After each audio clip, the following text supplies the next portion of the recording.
পৃথিবীর ইতিহাসে এরকম কিছু ঘটনা আছে, পৃথিবী যতদিন থাকবে এই ঘটনাগুলো মানুষ ততদিন মুখে নিতেই থাকবে। অনেক সাহাবায়ে কেরামের শাহাদাতের ঘটনা আমরা জানি না, কিন্তু ইমাম হুসাইন রাদিয়াল্লাহু তাআলা আনহুর শাহাদাতের ঘটনা সকল মানুষ জানে, কারণ একটা মর্মান্তিক ঘটনা হয়েছে। নিরস্ত্র নিরীহ আল্লাহর নবীর কলিজার টুকরা, যিনি জান্নাতে যুবকগণের সর্দার, সাইয়্যিদা শাবাবি আহলিল জান্নাহ, আমার নবী বলেন আমার দুই হিত্র কলিজার টুকরা ইমাম হাসান হুসাইন রাদিয়াল্লাহু তাআলা আনহুমা, তারা জান্নাতে যুবকদের সর্দার হবে। ফাতেমা রাদিয়াল্লাহু তাআলা আনহা, তিনি জান্নাতে মহিলাগণের সর্দার হবেন। ফাতিমাতু সাইয়্যিদাতু নিসাই আহলিল জান্নাহ, জান্নাতবাসীগণের মহিলাগণের সর্দার হবে। সেই ইমাম হুসাইন রাদিয়াল্লাহু তাআলা আনহুকে এখানে মারামারির একটা সিস্টেম থাকে, পদ্ধতি থাকে, যুদ্ধের একটা পদ্ধতি থাকে, দুই গ্রুপের হাতে অস্ত্র থাকে। কিন্তু কারবালার প্রান্তরে যেটা হয়েছে এটা সম্পূর্ণ নিরস্ত্র এই মানুষগুলোর উপর সশস্ত্র বাহিনী হামলা করেছে, ছোট্ট ছোট্ট বাচ্চাদেরকে শহীদ করছে, মহিলাদেরকে শহীদ করছে। এরকম ঘটনা পৃথিবীর প্রান্তরে আরো আছে। দিন জিন্দা করার জন্য আল্লাহর বান্দারা নিরস্ত্র ছিলেন, কিন্তু তাদের উপর সশস্ত্র বাহিনী হামলা করে তাদেরকে শহীদ করছে। আশুরার রাত্রে ইশার নামাজ জামাতের সাথে আদায় করবার পর আল্লাহর কালাম, সর্বশ্রেষ্ঠ কালামের তাফসীর শোনার জন্য আল্লাহ আমাদেরকে সুযোগ করে দিয়েছেন। আল্লাহ তাআলার দরবারে আমরা শুকরিয়া আদায় করি, আলহামদুলিল্লাহ। আজকে আশুরার রজনী, আরবিতে আগে আসে রাত, পরে আসে দিন। তো আগামীকালকে যে মুহররমের 10 তারিখ হবে, এটা আরম্ভ হয়ে গেছে আজকে মাগরিবের থেকে, চাঁদ আগে উঠে। এই রাত্রেরও ফজিলত, এই দিনেরও ফজিলত। রাসূল সাল্লাল্লাহু আলাইহি ওয়াসাল্লাম বলেন, যে ব্যক্তি নাকি আশুরার দিনে রোজা রাখবে, আমার নবী বলেন আহতাসিবু আলাল্লাহ, আমি আল্লাহর উপর এই বিশ্বাস রাখি, আল্লাহ তাআলা এই রোজার উসিলায় ওর পিছনের 1 বৎসরের গুনাহ, সামনের 1 বৎসরের গুনাহ মাফ করে দিবেন। তবে যেহেতু এই একদিনের রোজা ইহুদিগণ রাখতেন, এই জন্য রাসূল সাল্লাল্লাহু আলাইহি ওয়াসাল্লাম বলেন ওয়া খালিফুল ইয়াহুদ, তবে তোমরা ইহুদিদের বিরোধিতা করবে, খেলাফ করবে 2টা রোজা রেখে। এই জন্য যারা রোজা রাখতে চান, আগামী কালকের সাথে হয় আজকে মিলে কেউ রাখছেন, কেউ রাখবেন পরের দিন। সুতরাং আশুরার রোজা 2টা। এমনি গোটা মাসে রোজার ফজিলত আছে। আফজালুস সিয়াম বা'দা রমাদান শাহরুল্লাহিল মুহাররম। রাসূল সাল্লাল্লাহু আলাইহি ওয়াসাল্লাম বলেন, আল্লাহর নিকট রমজানের পর সবচেয়ে ফজিলতের রোজা হলো মুহররম মাসের রোজা। মুহররম মাসের কত তারিখে? 10 তারিখ। গোটা মুহররম মাস, এখানে কোনো তারিখ উল্লেখ নেই। আফজালুস সিয়াম বা'দা রমাদান শাহরুল্লাহিল মুহাররম। গোটা মুহররম মাসের যে কোনো দিন রোজা রাখা, এটা হলো রমজানের ফরজ রোজার পর সর্বোত্তম। এই জন্য তুলনামূলক এই মাসে অন্যান্য মাসের তুলনায় রোজা বেশি রাখা চাই।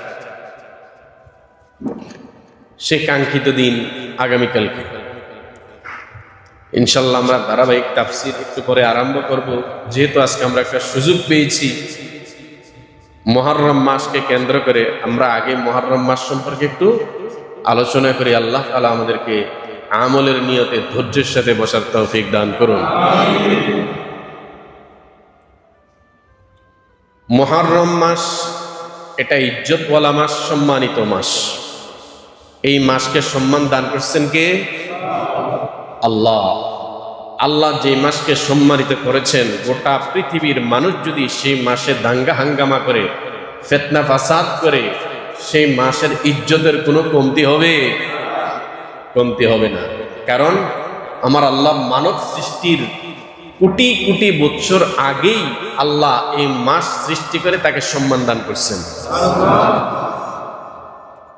সূরা বারার মধ্যে এসেছে, আল্লাহ তাআলা বলেন, ইন্না ইদ্দাতাশ শুহুরি ইনদাল্লাহি 12 শাহরা ফি কিতাবিল্লাহ ইয়াওমা খালাকাস সামাওয়াতি ওয়াল আরদা মিনহা আরবা'তুন হুরুম। ইন্না ইদ্দাতাশ শুহুরি ইনদাল্লাহি 12 শাহরান ফি কিতাবিল্লাহ। আল্লাহ তাআলা যেদিন আসমান জমিন সৃষ্টি করছেন, ওই সময়ে আল্লাহ মাস সৃষ্টি করছেন 12টা। তার মধ্য থেকে আল্লাহ 4টা মাসকে বিশেষ সম্মান আর ইজ্জত দান করছেন। সেই 4টা মাস হলো যিলকাদা, যিলহিজ্জা, মুহররম, রজব। এই 4টা মাসের বিশেষ ইজ্জত সম্মান আল্লাহ দান করছেন। পরবর্তীতে এই মুহররম মাসে অনেক ঘটনা ঘটছে। এটা শুধু মুহররম মাসে না, সব মাসে ঘটনা আছে না নাই? শুধু 16 ডিসেম্বরেই কি এদেশ বিজয় হয়েছে এরকম খুশির মাস ঘটনা কি আর কোনো মাসে হয় নাই? তো পৃথিবী তো বহু পুরাণ, আর মানব সৃষ্টির ইতিহাস হলো 50,000 বৎসরের মতো। এই 50,000 বৎসরে পৃথিবীতে কি ইতিহাস হয় নাই? আপনি সব দিনেই দেখবেন কোনো না কোনো দিবস আছে। পত্রিকা খুললেই দেখবেন আজকে এই দিবস, কালকে ওই দিবস। আমরা তো এগুলা খবর রাখি না। যারা যে কাজে নিয়োজিত তারা সেই দিবসের খবর রাখে। তো প্রত্যেক দিনই কোনো না কোনো ঘটনা দুনিয়াতে আছে।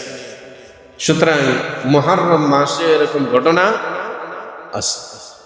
মুহররম মাসের মধ্যে আবার যেটা ইয়াউমে আশুরা, 10ম দিন মুহররম মাসের, এই দিনে বড় একটা ঘটনা আছে।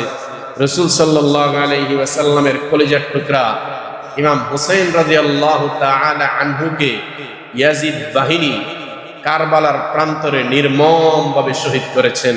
ইন্না লিল্লাহি ওয়া ইন্না ইলাইহি রাজিউন। মর্মান্তিক ঘটনা যতই পুরান হোক, যখন এর ঘটনা কানে বেঁচে আসবে তখন সাথে সাথে ইন্না লিল্লাহি ওয়া ইন্না ইলাইহি রাজিউন এটা পড়তে হয়। ইমাম হুসাইন রাদিয়াল্লাহু তাআলা আনহুকে শহীদ করা এটা কত বড় দুঃসাহস। ইমাম হুসাইন রাদিয়াল্লাহু তাআলা আনহু কি ইসলামের ইতিহাসে সর্বপ্রথম শহীদ হয়েছেন, না তিনার পূর্বে আরো সাহাবায়ে কেরামও শহীদ হয়েছেন? সাহাবায়ে কেরামও শহীদ হয়েছে। বরঞ্চ সাইয়্যিদুশ শুহাদা হামজা রাদিয়াল্লাহু তাআলা আনহু, রাসূল সাল্লাল্লাহু আলাইহি সাল্লাম বলেছেন, পৃথিবীর ইতিহাসে দ্বীন জিন্দা করার জন্য যত মানুষ শহীদ হবে সমস্ত শহীদগণের সর্দার হলেন হামজা রাদিয়াল্লাহু তাআলা আনহু।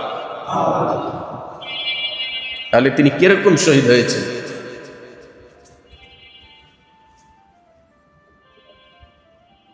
আমাদের আর অনেক সাহাবায়ে কেরাম শহীদ হয়েছেন। হযরত সুমাইয়া রাদিয়াল্লাহু তাআলা আনহা, তিনাকে নির্মমভাবে শহীদ করা হয়েছে। শহীদের কাফেলা বিশাল। সেই শহীদগণের মধ্যে অন্যতম হলেন ইমাম হুসাইন রাদিয়াল্লাহু তাআলা আনহু। সুতরাং পৃথিবীর মধ্যে শুধু তিনি একাই শহীদ নন, হাজার হাজার মানুষ দিনের জন্য এই পর্যন্ত শাহাদাত বরণ করেছেন। বরঞ্চ ভাগ্যের ব্যাপার হলো এটা যে তিনাকে আল্লাহ শহীদদের মর্যাদা দান করছেন। সুতরাং এই দিনকে কেন্দ্র করে শোক দিবস, নাচানাচি, দোল, তবলা, বাদ্য বাজানো, এটা সুস্থ মস্তিষ্কের কোনো মানুষ করতে পারে না। দোয়া করা যায়। কোরআনুল কারীম খতম করে দোয়া করতে পারেন, দুরূদ শরীফের তেলাওয়াত করে দোয়া করতে পারেন। তো যে কথাটা বলতেছিলাম, দ্বীনের জন্য শহীদ হওয়া, ইসলাম জিন্দা করার জন্য শহীদ হওয়া, এটা নতুন কিছু নয়। কিন্তু পৃথিবীর ইতিহাসে এরকম কিছু ঘটনা আছে, পৃথিবী যতদিন থাকবে এই ঘটনাগুলো মানুষ ততদিন মুখে নিতেই থাকবে। অনেক সাহাবায়ে কেরামের শাহাদাতের ঘটনা আমরা জানি না, কিন্তু ইমাম হুসাইন রাদিয়াল্লাহু তাআলা আনহুর শাহাদাতের ঘটনা সকল মানুষ জানে, কারণ একটা মর্মান্তিক ঘটনা হয়েছে। নিরস্ত্র নিরীহ আল্লাহর নবীর কলিজার টুকরা, যিনি জান্নাতে যুবকগণের সর্দার, সাইয়্যিদা শাবাবি আহলিল জান্নাহ, আমার নবী বলেন আমার দুই হিত্র কলিজার টুকরা ইমাম হাসান হুসাইন রাদিয়াল্লাহু তাআলা আনহুমা, তারা জান্নাতে যুবকদের সর্দার হবে। ফাতেমা রাদিয়াল্লাহু তাআলা আনহা, তিনি জান্নাতে মহিলাগণের সর্দার হবেন। ফাতিমাতু সাইয়্যিদাতু নিসাই আহলিল জান্নাহ, জান্নাতবাসীগণের মহিলাগণের সর্দার হবে। সেই ইমাম হুসাইন রাদিয়াল্লাহু তাআলা আনহুকে এখানে মারামারির একটা সিস্টেম থাকে, পদ্ধতি থাকে, যুদ্ধের একটা পদ্ধতি থাকে, দুই গ্রুপের হাতে অস্ত্র থাকে।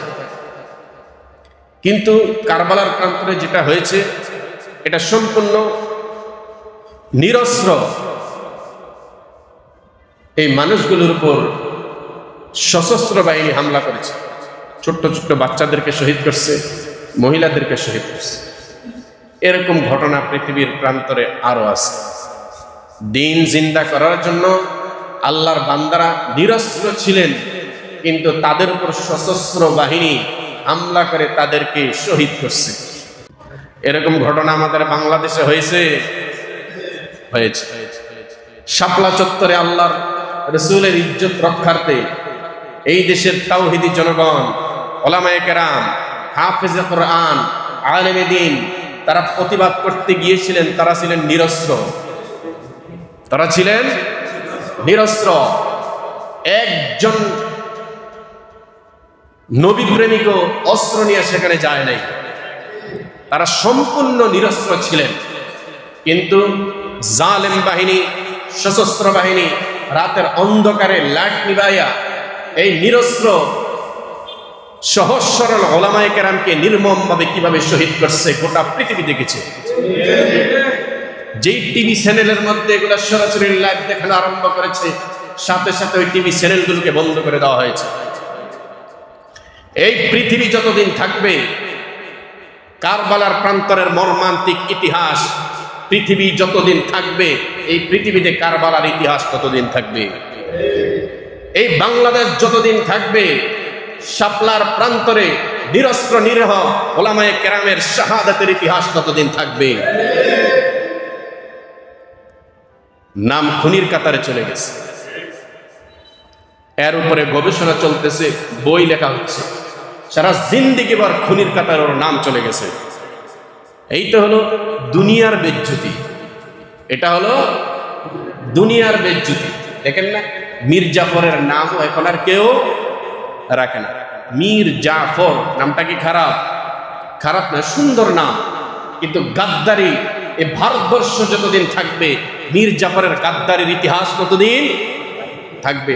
মানুষ এখন এই নামটাকে পর্যন্ত ঘৃণা করে, মানুষ মনে করে মীর জাফর মানে বেঈমান। এই তো হলো তাদের দুনিয়াবি জিল্লতি। আর উখরবি জিল্লতি যেটা, পরকালের জিল্লতি যেটা, এটা কল্পনা করতে পারবেন না। আল্লাহ প্রত্যেকটা মানুষের মৌতের দৃশ্য সহ কিয়ামতের ময়দানে তাকে উঠাইবেন।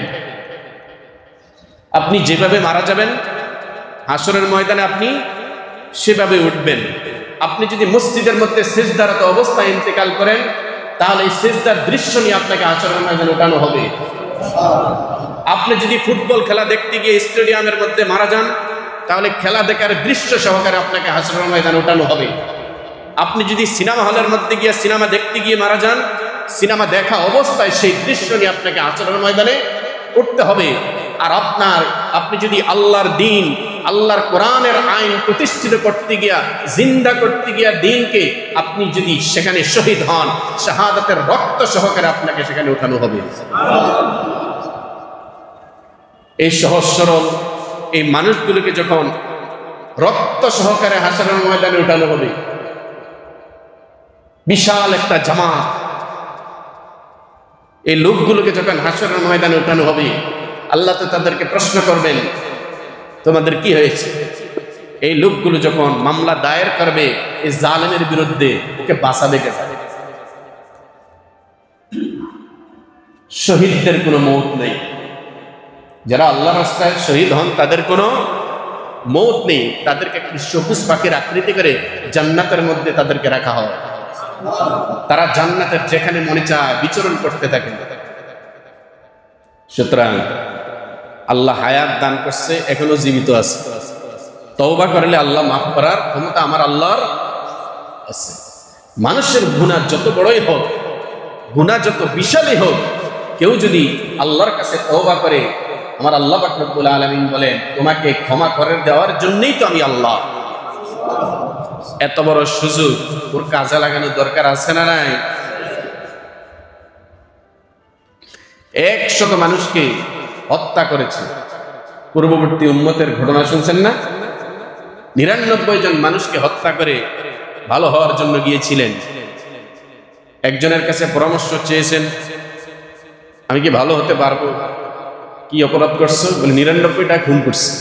বলে যে না না না, এত বড় মহাপাপী, তুমি আর ভালো হতে পারবা না। সাথে সাথে ওকেও শেষ করে ফেলেছে। 100 পুরা হয়েছে। আরেকজনের কাছে গেলেন যে আমি কি ভালো হতে পারবো?